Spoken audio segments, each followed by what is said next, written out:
I am an Adams and I'm a ceramic artist. My childhood influenced my career now because remember growing up as a child, I used to play with sand with my friends. We would come out after school and play with sand and we would like create small things. So that was a very memorable experience. My work process is quite interesting. I can be inspired by anything around me. So I start by creating that concept, then I sketch it out. After I sketch it out, then I go to source for my clay, which most times I have in the studio already. So I just prepare the clay. That means like I have to pound, sieve, then I start creating the pieces. So the thing is that I build by hand. So I can have an idea, but as I start creating the pieces, my hand can just like go anywhere. Then after that, I start carving on it. And after carving, I allow it to dry for a bit. After it dries, then I have to go and fire it. It takes about 10 hours and I have to be there all through. So I have control of the clay when it's in my hand. But anytime I put it in the kiln, I just have to allow it and then just hope for the best. My inspiration basically comes from my history and how I can translate it into creating pieces that are very unique to me and unique to how I can interpret it. The thing is that clay is a very primal element, it's a very ancient practice. It involves a lot of material and process. My practice as a ceramist has roots in ancient traditions.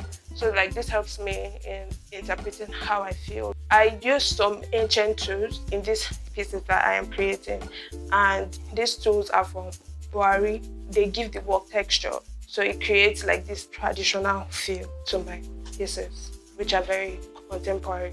I'm inspired by 3 ceramic artists. First one, Jaco Kasi, second one, Andile, and the third artist is Titi Poswa.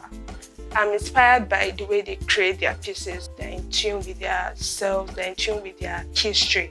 And like this inspires me because as much as I'm a contemporary artist, I also want to create pieces that come from a place where I belong. So they inspire me in that sense. When we first had the discussion on the exhibition, which is vernacular art and texture, I was very excited because, I've always wanted to create pieces that put me in a space where I can create from history and create something that is very significant. Some of the pieces carry the old inscription of Insibidi. Incorporating these techniques into the pieces that I've created was very liberating for me, in the sense that I did my research and, it has been a journey from where we were before to now. Using the old traditions and the old techniques into like a contemporary space for me was, very inspiring and very liberating. I've been able to create some masterpieces which I am excited and happy to show. Some of the positive feedback that I've gotten from like creating my art is that, there are people that tell me that, since the time of Ladi Kwali, they haven't seen any Nigerian ceramists, so they're really happy and they're excited that there's somebody that is upholding our culture.